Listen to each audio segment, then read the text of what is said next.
Voilà, que Dieu vous bénisse. Hein. Bien content d'être ensemble encore ce soir. Hein. Vous comprenez que je ne suis pas un étranger. Ça fait quand même des fois et des fois je viens ici. Je ne viens pas, si vous aimez mieux, comme quelqu'un qui vient remplir une tâche. Je viens avec joie. Amen. À chaque fois que j'ai passé ici, j'ai passé des bons moments. Et encore ce soir, je me suis réjoui avec les cantiques. Que Dieu vous bénisse ce soir. Amen. Voilà. Et bien sûr, je suis venu avec la parole de Dieu. Je ne suis pas venu avec mes pensées. Souvent, je dis à l'école biblique, aux étudiants, quand vous prêchez, il faut lire la Bible. Les gens n'ont pas besoin de savoir vos pensées, ils ont besoin de savoir ce que Dieu dit. Et ce soir, nous voulons savoir ce que Dieu a nous dit. Hein? Voilà. C'est vrai que pour certains, c'est un vieux livre. Hein? Le livre que je tiens dans la main, vous n'ignorez pas. Je vais vous parler de l'histoire de Jésus, ça date de 2000 ans. Alors vous allez comprendre, allez au marchand de journal et demandez-lui qu'il vous donne le journal. Il arrive et il vous dit, j'ai qu'un journal qui date il y a 5 ans. Je ne savais pas ce journal-là. J'ai pas besoin des histoires anciennes. Je veux savoir ce qui s'est passé dans la semaine. Je veux lire le journal. Eh bien, ce soir, même la Bible n'est pas dépassée. Même qu'elle a 2000 ans, elle va nous expliquer encore ce soir ce que nous avons besoin de faire. Et c'est ça qui est important. Je ne suis pas un prophète, comprenez bien, loin de là. Hein, pas du tout. Un prophète, c'est celui qui annonce les choses à venir. Mais la Bible est un livre prophétique. Et elle est capable encore de nous parler ce soir. Amen. Alors, je sais que dans l'auditoire, je ne connais pas tout le monde, il y a des visages qui me reviennent, mais je sais une chose, que je peux parler en priorité déjà aux chrétiens. Et il y a des chrétiens ce soir. Amen. Maintenant, je peux parler aussi ce qu'on appelle des sympathisants. C'est ceux qui sont toujours à la réunion et qui n'ont pas fait encore le pas. C'est ce qui est important de faire. Vous savez, je vais vous dire une chose. Hein. Il faut faire le pas ici-bas pour pouvoir faire le pas dans le ciel. Tant qu'on n'a pas fait ici-bas, on ne peut pas rentrer dans le ciel. Je voudrais vous le dire encore ce soir. Et maintenant, je voudrais aussi m'adresser à ceux qui ont lâché la main du Seigneur et qu'on appelle dans nos églises des rétrogrades. Il y a 3 sortes de personnes que le message adresse ce soir. C'est à toi de savoir qui tu es. Mais je peux te dire une chose. Dieu te voit et te fait attention ce soir. Et c'est ça qui est important. Personne n'est oublié par Dieu. Hein? Personne n'est oublié par Dieu. Vous vous rappelez qu'à un moment donné, la pensée me vient que Jésus rentrait dans une synagogue. Et les synagogues, normalement, étaient séparées au milieu. Un côté, c'était les femmes, et de l'autre côté, c'était les hommes. Et le rabbin qui prêchait devait regarder les hommes. C'était les hommes qui devaient regarder. Puis d'un seul coup, à un moment donné, Jésus prêche dans cette synagogue. Et quand il prêche, il détourne son visage des hommes, il regarde du côté des femmes. Ce qui n'est pas simple pour un rabbin. Et en plus de ça, il parle avec quelqu'un qui ne voit pas. Parce qu'il y avait une femme, la Bible nous déclare qu'elle était courbée. Alors comme cette femme était courbée, elle était abaissée et Jésus ne pouvait pas la voir. Mais Jésus l'a vue. Il n'y a personne qui peut échapper au regard du Seigneur ce soir. Je voudrais te dire, Jésus est présent ce soir. Et puis, je me rappelais hier soir, j'étais en train de prêcher à l'église de La Rose, là-bas, vers le frère Colomb, je crois il s'appelle, et j'étais en train de prêcher. Et puis d'un seul coup, une pensée m'est venue. J'ai eu la chose de pouvoir aller aux Indes. Et quand je suis allé aux Indes, prêcher là-bas, eh bien, figurez-vous qu'il y a beaucoup de lépreux là-bas. Et les lépreux, je n'en avais jamais vu, moi, en France, on n'en voit pas. Même si, par exemple, on nous dit, il y a des lépreux à un centre, mais personne n'en a vu. Excusez-moi, ça ne traîne pas les rues. Mais là-bas, en Inde, ça traîne les rues. À Hyderabad, il y avait une lépreuse qui était là. Donc, c'était une femme qui était lépreuse.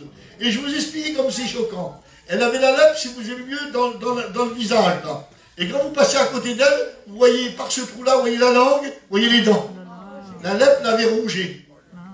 Alors vous voyez que c'est une chose. Et puis c'est une chose qui est répugnante. Ça vous répugne. Sans être les plus grands, si vous aimez mieux, saints, mais c'est répugnant la lèpre. On a peur de toucher. Eh bien, je sais qu'une chose, qu'à un moment donné, quand Jésus a dit, et un homme qui était là, qui a dit, Seigneur, si tu le veux, tu peux me rendre pur. C'était un lépreux. Et Jésus savait qu'un lépreux s'était repoussé par tout le monde. Jésus savait que tout le monde ne faisait pas attention. On ne voulait pas l'approche qui nous approche. D'abord, on lui mettait un manteau avec des clochettes. Pour quand il passait, tout le monde puisse se mettre à l'écart. Même sa propre famille le repoussait. Alors comprenez bien. Un homme crie, Seigneur, si tu le veux, tu peux me rendre pur. Il aurait pu faire, comme il a dit au centenier, va, ton serviteur est guéri. Il aurait pu faire comme ça. Non, savez-vous ce qu'il a fait? Il s'est approché du lépreux et il a posé ses mains sur lui. Amen. Jésus l'a pas repoussé. Je voudrais vous dire une chose, c'est parce qu'il est animé de compassion et je sais que la Bible me déclare que Jésus n'a pas changé. Ce soir, il y a le Dieu de la compassion. Amen. Alors je pense que nous en avons tellement besoin. Dans les temps où nous vivons, on nous avons tellement besoin. Je voudrais dire merci au frère pour le cantique qu'il a composé. Il est le roi. Mais c'est le seul roi de ce monde qui descend vers ses sujets et qui leur apporte des bienfaits. Amen. Les rois dans le monde, on leur embrasse la bague. On se nage devant eux. Tandis que Jésus, lui, apporte la bénédiction. Amen. On a vraiment le roi des rois ce soir. Que Dieu soit béni. Je prie un instant, Seigneur. Amen. Vous avez prié, j'ai rien dit. Alors laissez-moi prier, j'ai besoin. Que ton nom soit béni ce soir, Seigneur. Tu es merveilleux, je bénis ton nom, Jésus. Alléluia. Je te dis merci pour la grâce de Dieu. Merci, Seigneur. Je te dis merci parce que tu es bon à l'extrême, Seigneur. Oui, Jésus. On n'arrive pas à expliquer ta bonté ni ta grandeur. Nos mots ne sont pas capables de pouvoir, Seigneur notre Père, te glorifier comme tu dois être glorifié. Amen. Mais ce soir, avec mes frères et sœurs, on veut s'arrêter devant toi. On veut que tu puisses, notre Père, apporter cette bénédiction dont on a besoin. Alléluia. Seigneur, étends tes mains sur ton peuple. Amen. Et à toi soit toute la gloire. Dans le nom précieux de Jésus, Amen. je te dis merci, mon Seigneur. Amen. Amen. Amen. Gloire à Dieu. Que Dieu soit béni. Que Dieu soit béni. Alors, vous allez comprendre qu'un prédicateur, c'est vrai qu'on prêche un message qui a 2000 ans. Mais c'est un mot qui est particulier, je vais vous dire. Je ne suis pas un arriéré. Je sais que je suis en 2021. Vous allez comprendre. Je vais vous parler des temps des apôtres, des hommes de la Bible. Mais je sais très bien que je suis en 2021. Et en 2021, il y a quand même des personnes qui sont différentes.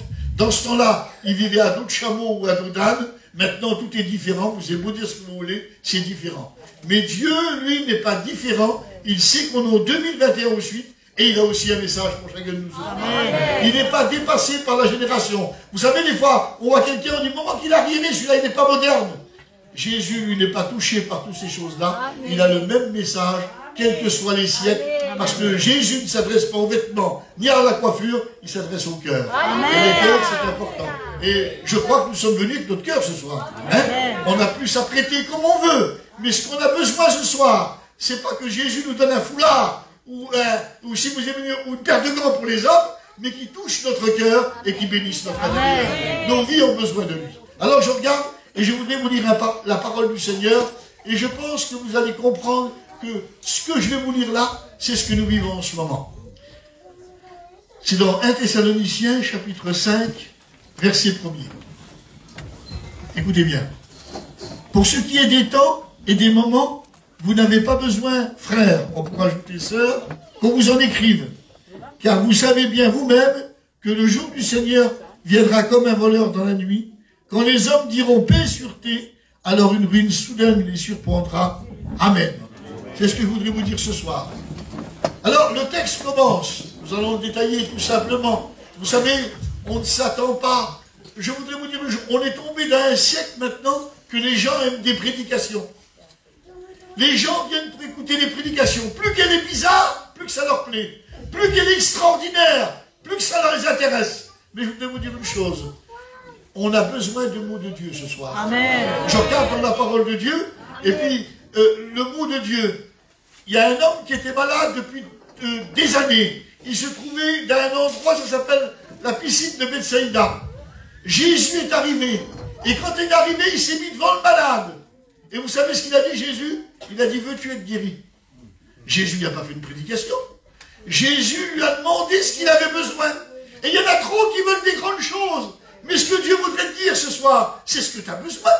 Pourquoi tu veux tous des mots, des affaires? Il y a des gens qui sont là. Comment qui prêchent bien celui-là? Quel est le message? Mais ça ne change pas leur vie.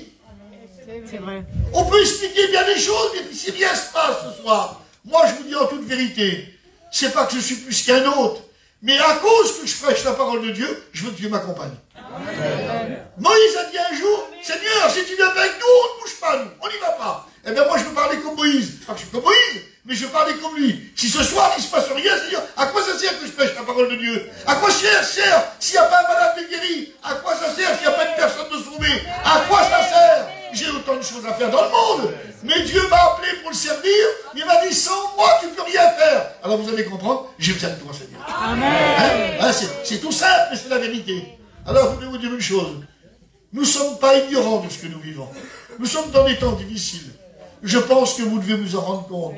On est en ce moment en train de parler, pas simplement quelque chose qui se passe sur Marseille. Il y a des problèmes à Marseille. Mais combien des problèmes partout. Mais on est en train de parler d'un problème que le monde entier est touché. Nous sommes tous touchés par ce problème-là. Et il semblerait que maintenant, à cause qu'on est touché, à cause de ce que vous avez, ce qu'on appelle les médias, on va dire, on est bombardé de choses qui se passent. Ils n'arrêtent plus, les EHPAD, les morts, les Covid, ça n'arrête plus, le vaccin. Tout le monde, on a la tête qui est pleine. On a un problème. On en est habitué maintenant. Et maintenant, on est insensible. On parle, c'est vrai, on a prié tout à l'heure pour les cas. Puis là, c'est qu'on est en train de dire, mais t'as vu un tel, il l'a. Ah, il l'a, ça y est maintenant. Ah, l'autre, il est mort. C'est misère, hein. Mais vous vous rendez compte comment on est maintenant? Alors vous allez me dire, mais oui, mais ça, c'est une maladie qui se passe. Mais c'est quand même particulier, le monde entier. C'est vrai. Les plus grands savants du monde entier cherchent et ne trouvent pas. Les docteurs, avez-vous vu quelle panique que ça a fait, les docteurs? Il y en a qui disent, moi je suis pour, l'autre dit, je suis contre.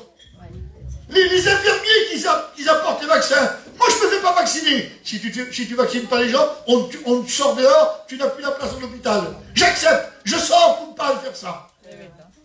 Alors, vous comprenez bien, où le trouble est partout. On ne sait plus comment faire. Qui peut dire ce soir, moi comme je fais, c'est bien? C'est pas mon frère, ma soeur. Moi je ne peux pas dire à quelqu'un, te fais pas vacciner, comme je ne vais pas dire, fais-toi vacciner. On ne sait plus. Ça devient personnel. Il y a un trouble dans le monde qu'on ne sait plus. Quand on écoute parler les grands de ce monde, on s'aperçoit qu'ils se mangent les uns les autres comme des chiens qui se dévorent. On ne sait plus où qu'on en est. En toute vérité, à qui faire confiance? On ne sait plus maintenant. On s'aperçoit que l'autre, qui était un personnage important, il a fait une chose que c'est choquant. On le rejette. Comment? Mais tout le monde avait confiance en lui. On s'aperçoit que l'autre, il a volé toutes les caisses. On s'aperçoit que l'autre, il a fait des choses par derrière. On s'aperçoit qu'il n'y a plus rien du tout. Alors, je voudrais vous dire une chose. On est vraiment dans des temps particuliers. Seigneur, on doit faire attention, mes frères et sœurs. Et je voudrais que chaque chrétien puisse faire attention. N'oubliez pas, on a un rendez-vous divin. On a un rendez-vous divin. Nous, on a quand même un programme, nous. On n'est pas n'importe qui. Moi, j'ai un programme, mais je ne suis pas le seul, Seigneur Jésus. Si je serais le seul, je serais un cas. Mais je ne suis pas un cas. À la croix du Calvaire, la Bible déclare que le Seigneur a donné son Fils pour le monde entier. Amen. Donc, ce n'est pas que pour moi. Que Dieu soit béni pour cette grâce particulière. Amen. Vous savez, Dieu, dans le monde, qu'est-ce qu'on dit? Par exemple, quelqu'un qui a réussi, qui est l'homme intelligent. Quelqu'un qui est capable de faire 2-3 livres, qui est l'homme intelligent. Et en Dieu, c'est pas ça. Dieu dit, les intelligents, c'est ceux qui me connaissent. Amen. Je suis devant un peuple intelligent ce soir. Amen. Parce que nous connaissons Dieu. Amen. Les savants nous expliquent comment marche le ciel. Je ne sais pas l'expliquer, nous ça, moi je suis pas un savant. Mais moi je peux vous expliquer comment on va au ciel. Amen. Et c'est quand même beaucoup plus simple. Les savants ne savent pas comment on va au ciel. Mais nous on le sait. Amen. Alors pour certains c'est de la folie. Non, non, c'est de la vérité. On sait d'où on détient la source, nous. Et la source, elle ne sort pas de nous. Elle sort de celui qui est venu ici-bas et qui nous en a montré le chemin. Il a dit, je suis le chemin. Vous allez comprendre, je ne suis pas belle, je ne vais pas prendre un autre chemin. Quand il y a un autre chemin, on appelle ça une déviation. Mais avec des déviations, on se perd. Tandis avec le vrai chemin, on est sûr. Restons sur le vrai chemin. C'est important. Alors je regarde, il dit, pour ce qui est des temps et des moments, vous n'avez pas besoin, frère, qu'on vous en écrive. Et je pense, en tant que chrétien et chrétienne, du moment où on vit, avec les prédicateurs que nous avons, chaque prédicateur vous dit, on est dans le temps du retour du Seigneur. Il se passe des choses que la Bible... Vous savez, on ne peut pas tout expliquer, nous, les prophéties. Je n'ai pas la prétention de tout vous expliquer. Mais il y a un petit détail dans la Bible. Un petit détail. À un moment donné, il y a ceux qui ont annoncé la venue de Jésus venant sur la terre. Les prophètes anciens, les Jérémie, les Ésaïe, et ainsi de suite. Tous ces hommes-là. Michée qui a expliqué d'où ils venaient. Ils ont tous parlé. Mais tellement que ça les avait tracassés. Sous la plume, ils sentaient qu'ils étaient animés du Saint-Esprit. Alors ils ont fait des recherches. Ils ont fait des investigations. Puis d'un seul coup, Dieu, il est merveilleux. Il nous a fait chercher. Mais quand on ne cherche pas dans le bon chemin, vous savez ce qu'il a fait, lui? Il leur fut révélé que ce n'était pas pour eux. Ah, Dieu ne voulait pas qu'ils s'égarent. Il leur révèle que ce n'est pas pour eux. Alors bon, et après, ils ont pu chercher. Puis après, les apôtres, ils étaient avec Jésus. Et Jésus, il a parlé. Il a parlé des signes, il a parlé de tout ça. Puis d'un seul coup, les apôtres ont eu cette réflexion pour prendre à chacun. Dis-nous, Seigneur, c'est quand? C'est quand? Et d'un seul coup, Jésus leur a parlé. Et au moment quand il y a eu l'ascension, qu'ils partaient dans le ciel, ils ont renouvelé ça, et parce que ça les dérangeait dans leur tête. Ils voulaient savoir, c'est quand, Seigneur? Et de ce coup, Jésus leur a dit, c'est pas à vous de connaître les temps ou les moments. Amen. C'était pas à eux. Alors on pourrait se poser la question, mais Seigneur, c'est à qui de connaître? Eh bien, c'est marqué dans la parole de Dieu. Vous lisez dans Matthieu 24, dans Luc 21 et Marc 13, c'est marqué. Il y a un petit mot qu'on peut comprendre tout simplement. Il n'y a pas besoin de connaître l'hébreu, il n'y a pas besoin de connaître le grec, il n'y a pas besoin de faire toutes les études. Il y a simplement qu'à ouvrir ses yeux. Vous voulez les ouvrir ce soir? Amen. Jésus a dit, quand vous verrez ces choses, sachez que mon retour est proche. Amen. Il n'y a pas besoin de tout connaître, il y a simplement d'ouvrir les yeux. Un chrétien ouvre les yeux. Un chrétien regarde ce qui se passe. Un chrétien fait attention comment le monde tourne.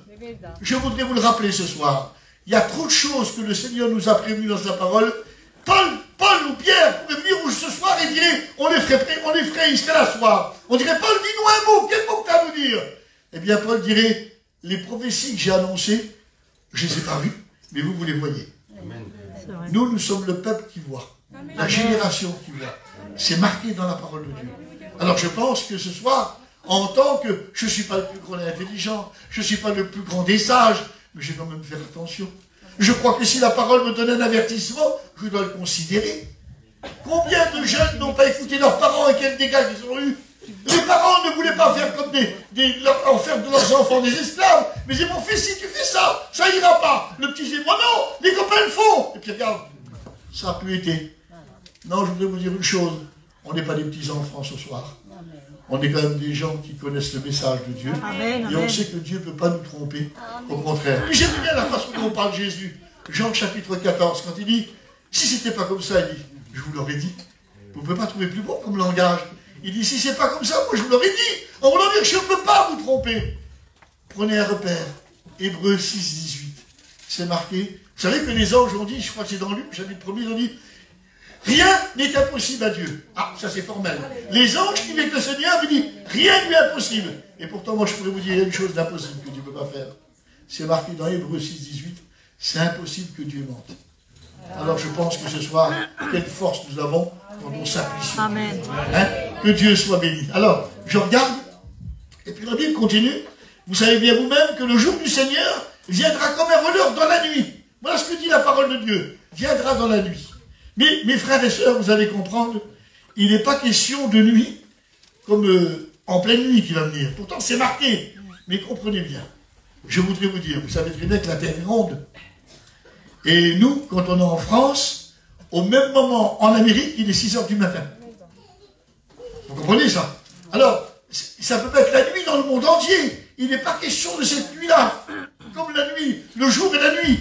Parce qu'à cause que le globe est fait, il y en a qui sera à midi, les autres 10 h, les autres 15 h, ainsi de suite, à cause du soleil qui tourne autour de la terre. Donc, il n'est pas question, quand il dit Jésus, il viendra dans la nuit. Ah non, c'est pas une question comme ça. C'est plutôt comme l'apôtre Paul parle. Écoutez ce qu'il dit, l'apôtre Paul. Il dit, la nuit est avancée, le jour approche. Amen. Et c'est ça qu'il faut comprendre. La nuit, c'est le monde des ténèbres qui est en train de se mettre sur toute la terre. Mes frères et sœurs, n'oubliez jamais, je pense que vous prédicateurs vous l'enseignez, sitôt que l'église sera enlevée, un personnage apparaîtra, ça s'appelle l'Antéchrist, et c'est lui qui gérera sur le monde entier. Ce sera un homme, bien sûr c'est un homme, mais il sera animé par le diable. Il aura sa puissance, son autorité et son trône. C'est marqué dans Apocalypse chapitre 13. C'est lui qui va gérer le monde. Mais en ce moment, il est en train de préparer sa venue. Le mystère de l'iniquité agit déjà, dit la parole de Dieu dans les Thessaloniciens. Il y a une chose qui est en train de se faire dans le monde. Et puis je pense que vous le voyez quand même.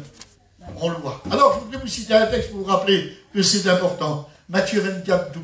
Le Seigneur a dit, parce qu'il a dit, l'iniquité se sera accrue, l'amour du plus grand nombre se refroidira. Amen. Alors vous allez comprendre, il ne parle pas de l'amour dans le monde entier. Il ne parle pas du monde entier, Jésus. Il parle dans la chrétienté. Il dit, à cause que l'iniquité grandit, l'amour se refroidira. Mais Seigneur, moi, ils peuvent faire ce qu'ils veulent dans le monde. Je ne veux pas que mon amour pour toi se refroidisse. Et pourtant, mes frères et sœurs, c'est marqué. Il faut faire attention, c'est marqué. Ça veut dire quoi, refroidir? Vous savez très bien, vous avez un lavabo. Vous avez côté froid, côté chaud. Quand vous mettez trop chaud, comment vous lavez les mains? Si vous mettez trop froid, c'est embêtant. Qu'est-ce que vous faites? Vous mettez tiède. Eh bien, à un moment donné, il y aura la tiédeur. Comment ça se manifeste, la tiédeur? La tiédeur se manifeste dans le langage. Les gens appelleront le mal bien et le bien mal. C'est ce qui se passe en ce moment. Mes frères et sœurs, je ne sais pas quel choc. Je disais encore l'autre jour, avec respect, je dis ça, je voudrais gêner personne, mais vous allez comprendre. On vit dans un monde comme ça. On ne va pas faire taire les gens. Écoutez bien.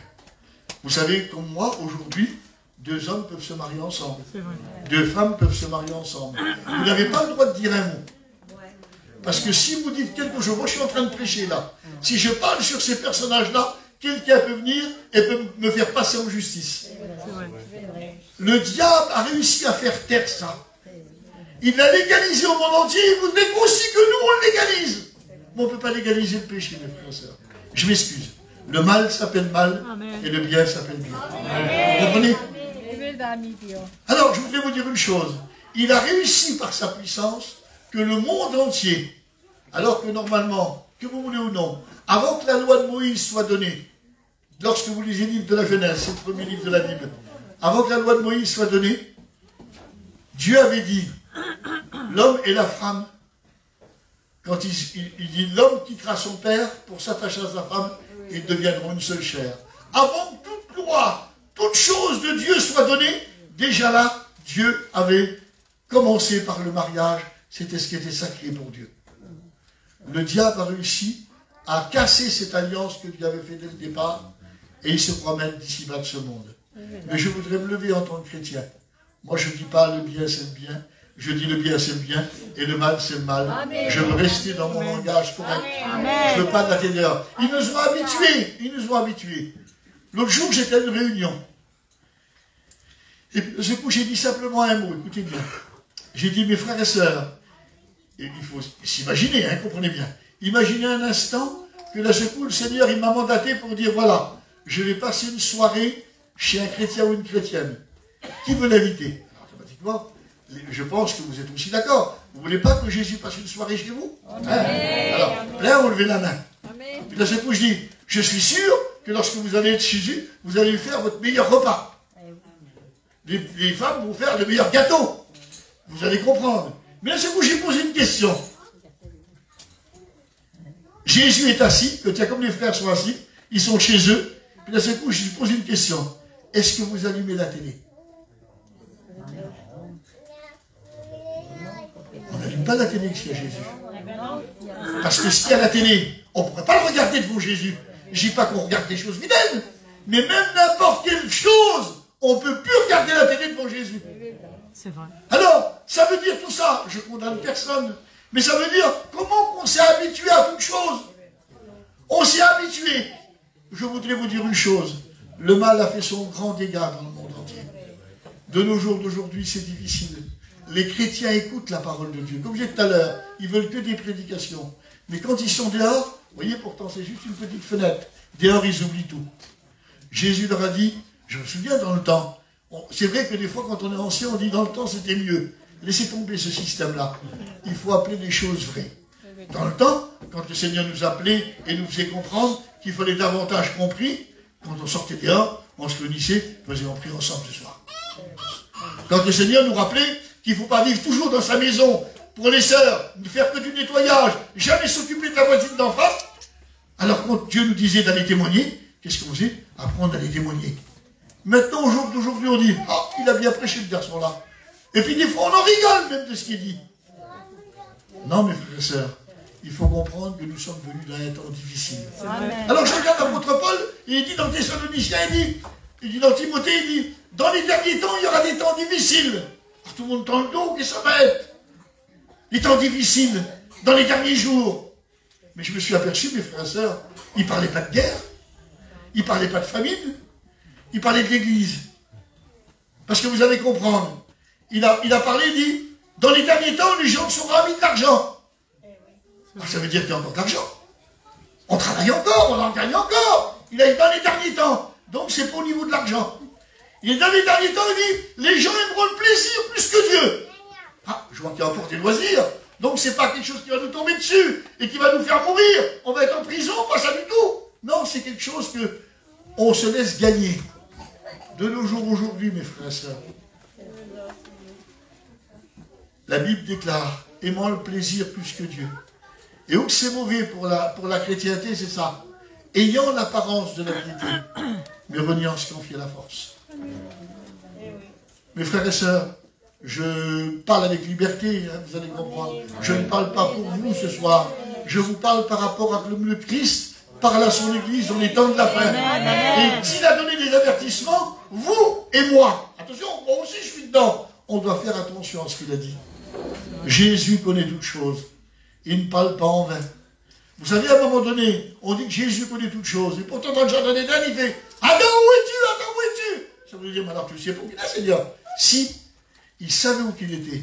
Mais c'était Adam qui était perdu dans sa misère, qui avait besoin de savoir où il était. Quand Dieu parle, mes frères et sœurs, il ne parle pas parce qu'il ne connaît pas. Il parle justement parce qu'il connaît. Et vous nous rappelez où c'est qu'on en est. Où c'est qu'on en est. De nos jours, dans nos églises, je visite un peu partout, le plus grand problème, c'est la prière. Les chrétiens ne prient plus. On est dans les cultes, mes frères et sœurs. C'est peut-être pas le cas ici, mais je vais vous dire ce qui se passe partout. C'est dans les cultes maintenant. Le moment vient pour pouvoir adorer le Seigneur. Eh bien, quand vous regardez l'assemblée, il y en a que c'est rien du tout. Mais ils sont pris le téléphone. Dans le moment de l'adoration, ils ont sur le téléphone. Alors je m'imagine, si Dieu regarde ça, il doit être réjoui. Il diront que c'est un petit garçon qui est intéressé. Oh, comment qu'il est intéressé? Mes frères et sœurs, on a un cantique qui a été chanté à l'école biblique cette année. Donne-moi le cœur d'un adorateur. Amen. Seigneur, Dieu veut des adorateurs. Il ne veut pas des habitués au téléphone, il veut des adorateurs. Amen. Quand Dieu parle, vous avez vu tout à l'heure, c'est trop beau ce que vous avez fait. J'ai lu la Bible, vous vous êtes levé.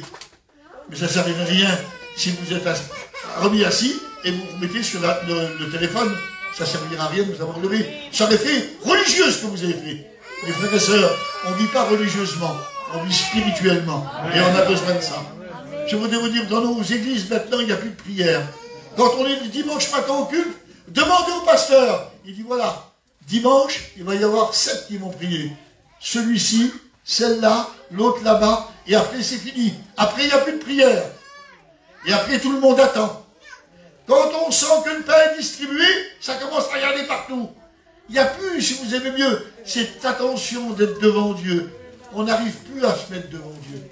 Je voudrais, Seigneur, mes frères et sœurs, que l'on puisse reprendre les bonnes habitudes. Amen. On a besoin de comprendre qu'on est devant Dieu. C'est une réunion simple ce soir. Mais on est devant Dieu, mes frères et sœurs. Il est là, lui. Il ne manque pas une réunion. Nous, on manque une réunion pour un feuilleton à la télévision, pour des fois une chose, une autre. On manque à la réunion. Mais lui, il ne manque pas. Amen. Parce qu'il sait que celui qui prêche, il ne peut rien faire sans lui. Lui, c'est le plus sérieux dans les réunions. L'autre fois, j'étais dans une réunion de prédicateurs. Et vous savez, j'ai l'habitude de le dire, comme tous les frères, 2 ou 3 réunions en mon nom, je suis au milieu de vous. Amen. Et j'explique que Jésus est au milieu de nous. Puis à ce moment-là, j'ai réalisé que, en tant que prédicateur, je dois faire attention à ce que je dis. Parce que le premier qui m'écoute, c'est lui. Il est au milieu de nous. Amen. Alors, je pense que d'un seul coup, le prédicateur, il parle, puis d'un seul coup, Jésus peut dire, mais qu'est-ce qu'il dit celui-là? J'ai jamais dit ça, moi. Mais j'ai jamais expliqué ça, moi. N'allons pas trop loin dans nos explications en tant que prédicateurs. Restons bibliques. Amen. Restons bibliques. C'est la Bible que nous avons besoin d'annoncer. Alors, on vit des temps difficiles. Mais les temps difficiles, c'est des temps difficiles aussi bien pour l'Église. C'est pas qu'il va y avoir la famine demain. C'est pas qu'il va y avoir la guerre demain. Mais c'est la condition des chrétiens comment ils sont maintenant. Aimant le plaisir plus que Dieu. Ayant l'apparence. C'est vilain l'apparence, Seigneur Jésus. Oh bonjour mon frère, je t'aime trop bien. Je ne peux pas le voir, celui-là qui m'énerve. Non mais réfléchissez, je vous dis ça simplement. Mais ça se vit ces choses-là. Mais il ne faut pas qu'on les vive, nous. Il faut qu'on soit vrai. Il faut qu'on soit sérieux. Il faut qu'il y ait quelque chose de bon. Je ne veux pas l'apparence. L'apparence, mes frères, c'est ceux qui mettaient des masques dans le temps. Et dans le théâtre, le mot masque, c'était hypocrite, ça voulait dire. Je ne veux pas être un hypocrite devant le Seigneur. Amen. Je veux être vrai. Amen. Je ne suis peut-être pas le meilleur, mais je veux être vrai. Amen. Avec mes défauts, mais je veux être vrai. Je veux être vrai devant le Seigneur. C'est trop important, la vérité. Regardez simplement la chose. À un moment donné, lorsque Jésus a parlé à la Samaritaine, il lui a parlé. Et puis, il lui a tout expliqué, le système qui boit de cette eau, c'est une source qui jaillira juste dans la vie éternelle. Il a pris du temps pour lui expliquer. Puis à un moment donné, cette femme, elle est convaincue par la parole de Dieu. Elle dit, j'en veux, donne-moi de l'eau, j'en veux. La Bible nous déclare que Jésus n'en donne pas. Il dit, va chercher ton mari. Il faut d'abord régler le problème du péché. Les frères et sœurs, tant que le péché n'est pas réglé, ça ne marchera pas. Je voudrais vous dire une chose ce soir. Si quelqu'un se trouve sur je dis ça, comme les frères l'ont expliqué tout à l'heure, si quelqu'un se trouve dans une position fausse, même que personne ne le sait, Dieu le sait. Amen. Ne l'oubliez surtout pas, Dieu le sait. Amen. Et ne pas régler ses problèmes devant Dieu, ça ne marchera pas. Même si on s'en est tiré, même si tout le monde dit il avait raison, alors que tu avais tort, tout le monde t'a donné raison. Le Seigneur, lui, sait la vérité. Amen. Va chercher ton mari. Amen. Et la femme, elle ne s'est pas mise à genoux, elle ne s'est pas caché les cheveux, elle dit, je suis une pécheresse. Elle dit simplement, j'ai pas de mari. Et puis d'un seul coup, Jésus a parlé derrière tout de suite. Il était raison de dire ça. Parce que tu as eu 7 maris, et si tu as encore, c'est mal. Mes frères et sœurs, il lui a montré qu'il connaissait toute sa vie. Mais il a accepté sa vérité, et à cause de ça, elle était pardonnée. Amen. Dieu ne nous demande pas de nous arracher les cheveux. Dieu ne nous demande pas de pousser des cris. Il nous demande d'être vrai. J'ai besoin d'être vrai ce soir. Amen. Je vais être béni par Dieu. Alors je regarde. Je regarde dans la parole de Dieu. La nuit est avancée, le jour approche. Hein? Que Dieu nous aide dans sa grâce à comprendre ces choses. Amen. Je regarde, et puis je vais terminer avec ça. Le mot de la Bible. Hein? La nuit est avancée. Sur le monde, la nuit est avancée. Je voudrais vous dire une chose. C'est vrai que Jésus, c'est le prince de la paix. Mais n'oubliez pas que le prince de ce monde s'appelle Satan. C'est Jésus lui-même qui l'a dit de sa bouche. C'est pas une invention de nous. C'est le prince de ce monde, il s'appelle Satan. Il a la puissance des ténèbres avec lui. Le Seigneur a bien dit, puissance de ténèbres. Donc Jésus n'a pas dit, oui mais c'est rien, un tout petit peu. Non, non, il a dit lui-même, puissance des ténèbres. C'est le prince de ce monde. Nous avons un adversaire redoutable, mes frères et sœurs. Nous ne pourrons pas nous en sortir sans prendre Jésus avec nous. Amen. Ne croyez pas qu'on s'en sort avec nos idées, nos capacités. On s'en sort avec Jésus. D'abord, la preuve, il a dit, le Seigneur, il a dit, quand il y a un démoniaque qui dit, ne cherchez pas autre chose, chassez-le en mon nom. C'est son nom qui est toute l'autorité. C'est toujours le nom de Jésus. Ne changeons pas de nom. Ne croyons pas. Même que nous sommes des grands prédicateurs à l'image des hommes, ne mets-toi pas dans l'idée que tu es capable de faire quoi que ce soit. Tu ne peux rien faire sans lui. C'est lui qui fait tout. Amen. Eh bien, ce soir, restons dans nos limites. Ne sortons pas de nos limites. C'est l'apôtre Paul qui a dit dans 1 Corinthiens 4,6, il a dit, moi et Apollos, on a fait une application. C'était les deux enseignants du temps-là. Il dit ne pas aller au-delà de ce qui est écrit. Nous restons dans les Écritures. Quand on reste dans les Écritures, on a Dieu le Père avec nous, on a Jésus son Fils et on a le Saint-Esprit. On ne peut pas avoir des choses plus fortes que ça. Mais si on sort des Écritures, nous ne sommes pas couverts. C'est nous-mêmes qui sommes sortis. Non, nous restons dans la parole de Dieu, parce que c'est la parole de Dieu qui est importante. Alors je regarde, et je termine. Donc, la parole de Dieu déclare, la nuit est avancée, le jour approche. Et puis la seconde question est posée dans Ésaïe 21, et c'est une sentinelle. Et une sentinelle, normalement, c'est là pour garder. Regardez ce qui se passe. Vous avez vu dans le temps, quand il y avait les grandes casernes, il y avait une sentinelle qui était devant, dans la guérite. Elle passait toute la nuit à garder. Dans les terrains de bataille, il y avait des sentinelles. Une sentinelle, c'est là pour avertir les autres. C'est une sentinelle. Et à un moment donné, la question est posée à la sentinelle. Elle dit, sentinelle, que dis-tu de la nuit? Que dis-tu de la nuit? Et la sentinelle répond, la nuit vient, mais le matin aussi. En voulant dire, il y a le monde qui est écrasé par les ténèbres, mais le matin il vient. Mais c'est quoi le matin, mes frères? C'est la venue de Jésus pour nous enlever. Alors il dit, alors qu'est-ce que tu donnes comme conseil, sentinelle? Eh bien, j'ai relevé le conseil. Écoutez, c'est tout simple. 2 mots. Convertissez-vous. À ceux qui ne sont pas encore peut-être au Seigneur ce soir, convertis-toi, mon frère. Amen. Ne perds pas ton temps, mon frère. Amen. Ne crois pas, le diable est en train de te faire tourner en rond, te dire que tu as encore le temps. Tu n'as pas le temps. Le temps, c'est pas à toi. Le temps, c'est pas à toi. Tu n'es maître de rien. Tu n'es maître de rien.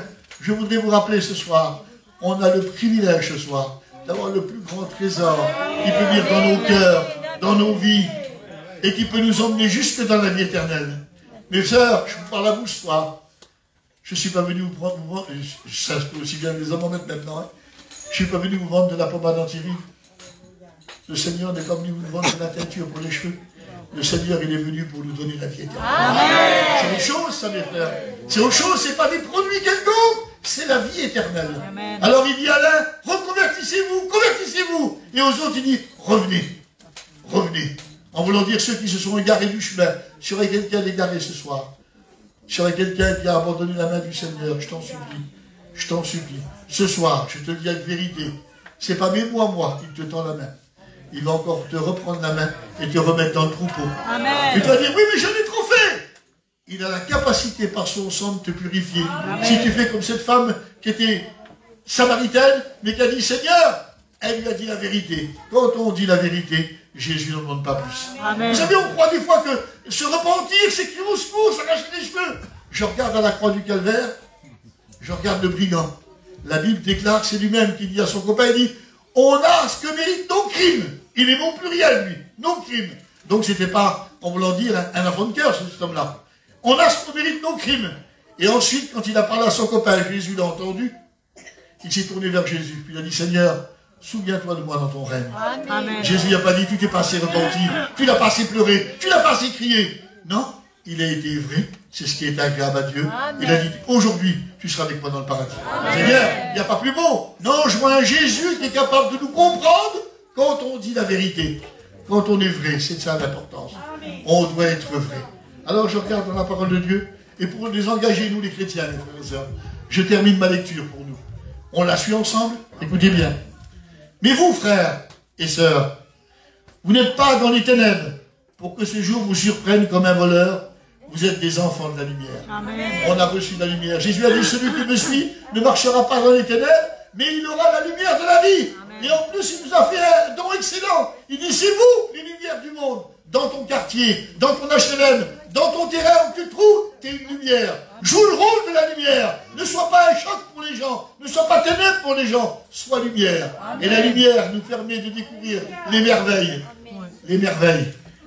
Et la Bible déclare, nous sommes des enfants de lumière et des enfants du jour. On a reçu Jésus. Pour être un chrétien, il faut être né de nouveau. On est des enfants de lumière, mais on est aussi des enfants du jour. Pourquoi du jour? Parce qu'on fait partie du programme de Dieu. Quand il va venir nous chercher, nous faisons partie parce que nous sommes des enfants du jour. Nous sommes déjà programmés pour le ciel. C'est l'apôtre Paul qui va un peu loin et qui dit, vous êtes déjà assis dans les dieux célestes en Jésus-Christ. Déjà, on a déjà notre place. Mes frères et sœurs, gardons notre place. Quelle importance. Alors, ne dormons donc pas comme les autres, mais veillons et soyons sobres, car ceux qui dorment la nuit, ceux qui s'enivrent la nuit. Mais nous, qui sommes du jour, soyons sobres. Que Dieu vous bénisse ensemble. Amen. Mes frères et sœurs, c'est tout ce que j'avais à vous dire ce soir. On a un grand programme qui nous attend. On a un Dieu qui nous attend. Tout est préparé, mes frères et sœurs. Alors je pense que cet avertissement qui nous est donné ce soir, ce n'est pas pour nous faire peur, mais c'est pour nous ressaisir dans les voies de Dieu. À cette fin, il y a un frère qui m'a fait remarquer quelque chose. J'étais à un moment donné à une rencontre de foyers. Ils appellent ça, je ne sais plus comment ça s'appelle, enfin qu'importe. Rencontre, tous les foyers étaient réunis, il y avait peut-être 500-600 caravanes. Donc il y avait beaucoup de foyers. Et... Hein? Un rallye? Non, c'était pas un rallye, c'était des personnes âgées de mon âge et tout le monde de tout ça. Alors, c'était les foyers, écoutez bien. Et puis d'un seul coup, le prédicateur, il a prêché. Et ce qu'il a prêché, ça m'a marqué. Ça m'a marqué, écoutez bien. Il a expliqué que le riche et Lazare, vous connaissez l'histoire-là que Jésus racontait, du riche et de Lazare. Le riche qui venait joyeuse et brillante vie, mais qui ne se souciait pas du tout de Dieu. La Bible nous déclare qu'il y avait un malheureux qui était là, mais on comprend qu'il était en Dieu, ce malheureux. Mais il avait toutes les peines sur la terre. Et puis à un moment donné, il est mort. Alors quand il est mort, les gens disent, parce que là au moins, il ne servait à rien, il avait une vie inutile, c'est fini. Mais lui, il n'avait pas misé sur la vie ici-bas, il avait misé sur la vie éternelle. Amen. Et quand il est mort, ce sont les anges qui sont venus le chercher. Mes frères et sœurs, je voudrais vous dire une chose, un ange ne vient pas de lui-même, il faut que Dieu lui dise, va. Hébreux chapitre 1er, il est dit que les anges sont au service de Dieu. Amen. Les anges n'agissent pas d'eux-mêmes. Donc, il était aimé de Dieu, accepté de Dieu, et quand on est aimé de Dieu, accepté de Dieu, aucun problème, on a une place auprès de Dieu. C'est tout simple, aussi simple que ça. Mais c'est la vie, c'est la vie. Et à un moment donné, c'est le riche qui, lui, avait tous les moyens, mais même qu'on a les moyens qu'on veut. Lisez dans le livre de nécrologie, reprenez les journaux, regardez la télévision, vous voyez qu'aussi les riches, ils meurent. Un riche, son argent ne le protège pas contre la mort. Vous comprenez bien. C'est pas ce qu'il protège. Mais par contre, pour celui qui est chrétien, il a dit, Jésus, celui qui croit en moi vivra quand même il serait mort. Ah, ça c'est beau ça, hein, c'est des promesses merveilleuses. Et puis là, ce coup, cet homme-là, il est mort, le riche. Et quand il est mort, je dis avec respect, la première chose qu'on fait quand quelqu'un est mort, on lui ferme les yeux. Hein, c'est ce que chacun fait. Dans n'importe quelle ethnie, tout le monde fait ça. Et là, ce coup, je m'aperçois, la Bible déclare, quand il meurt, il est dans le séjour des morts, rongé par les flammes, souffrant cruellement, c'est ses propres paroles. Puis d'un seul coup, la Bible déclare, il lève les yeux. On vient de lui fermer. Il lève les yeux. Ah, mes frères, c'est important de savoir. La vie continue dans l'au-delà. Qu'on soit chrétien ou non chrétien. Parce que l'âme est éternelle. Et il ouvre les yeux. Et quand il ouvre les yeux, il regarde. Et il voit Lazare dans le sein d'Abraham. Le sein d'Abraham représente l'endroit de la présence de Dieu. Il le voit. Et je m'aperçois une chose terrible, mes frères et sœurs. Quand on rentre dans la dimension divine, on a les yeux qui sont capables de voir très loin. C'est extraordinaire. On n'est plus dans notre dimension à nous. Nous, on est dans la dimension, d'ici je vois, s'il y a un volet, je ne vois plus rien. Mais dans l'éternité, tout est différent. Et il voit. Et le prédicateur a dit une chose terrible. C'est ce qui m'a touché, je voudrais vous dire une chose ce soir. Il a dit à ce moment-là, moi, il dit, je ne veux pas que ma famille me voie heureux dans le ciel et que souffre toute l'éternité. Je ferai tout pour qu'ils puissent venir dans le Seigneur. Amen. Je ferai tout ce qu'il faut. Je ne veux pas qu'ils me voient toute l'éternité en train de dans la joie et dans la souffrance. Moi, je ne veux pas que mes enfants, je ne veux pas que ma famille, je ne veux pas que mes voisins, je veux personne, je veux faire tout ce qu'il faut faire. Est-ce que vous voulez faire tout ce qu'il faut faire? C'est important. La Bible nous conseille par la bouche de l'apôtre de Jules, arrachez-les du feu. Je voudrais vous dire une chose. Alors, j'en viens maintenant à une expérience. J'ai des amis, des Catalans, qui sont à Nice, et c'est vraiment des amis. Et le père, lui, à cause du Covid, il est mort. Mais c'était un chrétien fidèle. Il est mort. Et là, j'avais été les voir l'été dernier. Je vais les voir, je les connais très bien. Là, j'ai coup la femme Monique, là, jusque-là, j'ai vers eux. Ah, Michel, je suis content que tu es là, tout ça. On a passé des bons moments ensemble. Et puis elle me dit, il faudrait que tu parles à mon garçon, Vicky. Ça ne va pas du tout. C'est son plus jeune fils. Il dit, ça ne va pas du tout. Alors, qu'est-ce que j'ai fait? J'étais avec un autre frère. Je suis allé lui parler. Et je vais vous expliquer la conversation. Et puis quand je suis allé lui parler, j'ai dit, alors qu'est-ce qu'il y a? Il dit, Michel, il dit, je vais être franc avec toi. Il dit, ça ne va plus du tout. Je ne vais plus à la réunion. Il dit, je gagne un peu d'argent, je vais au casino, je le dépense, je fume, je bois un verre. Alors il dit, ma place n'est plus dans la réunion, je ne veux plus mettre un pied dans la réunion. Et puis d'un seul coup, je dis, mais oui, mais c'est pas la solution. Mais il dit, écoute-toi, ma nièce l'autre jour m'a parlé, elle dit, mon oncle, elle dit, tu devrais prier le Seigneur, tu devrais. Il dit, je vais le faire, ma nièce. Et il dit, j'ai prié le Seigneur. Puis d'un seul coup, il dit, j'ai prié le Seigneur, il dit, et le Seigneur m'a fait aller dans son paradis. Alors moi je le regarde, je dis, tu bois, tu fumes, tu vas au casino, tu fais les 400 coups, et le Seigneur il te montre le paradis. Moi ça fait 50 ans que je sers le Seigneur, j'ai jamais eu le paradis. Mais j'ai vraiment été fort. Mais dans moi je dis ça, dans moi. Puis là c'était continue. Et d'un seul coup je me suis trouvé devant les grandes portes du ciel. Ah en plus c'est dans les portes. Les portes se sont ouvertes. Et c'est Jésus qui est sorti. Ah en plus t'as Jésus toi. C'est pas mal, je dis, hein.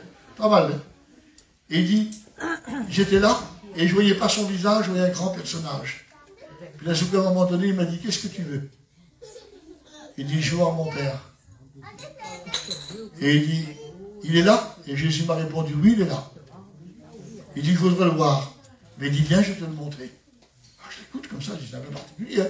Alors il dit, quand il ouvre les portes, il y avait une grande table immense. Et puis là, ce vieux commence à me parler. Et il me parle des gens que je connaissais, qui étaient chrétiens, morts dans le Seigneur, mais des hommes et sérieux. Il dit, il y avait un tel qui était là. Et autour de cette table, il y avait la joie. Il y avait une joie extraordinaire. Puis à ce coup, je regardais tout le monde, mais je ne vois pas mon père, Seigneur. Et le Seigneur me dit, si, il est là. Il dit, je ne le vois pas. Puis à ce coup, il dit, je regarde bien, je le vois. Il est là, mon père. Mais il dit, Seigneur, comment que ça se fait qu'il ne me regarde pas? Il a la tête baissée, il ne me regarde pas. Et à ce coup, Jésus lui répond, il ne peut pas te regarder. Parce que s'il te regarderait, il serait triste. Et dans le ciel, la tristesse n'existe pas. Alors j'ai vu que Dieu lui avait parlé. Je voudrais vous dire une chose. Nous ne racontons pas une histoire de conte de fées ce soir. Nous racontons la vérité. J'ai besoin de se rappeler des choses. C'est trop important. Le temps est court, dit l'apôtre Paul dans 1 Corinthiens 11. Le temps est court. Mes frères et sœurs, vous avez peut-être des projets, plein d'idées. mais vivez la vie de Dieu. Nous vivons les derniers temps. On prie le Seigneur maintenant.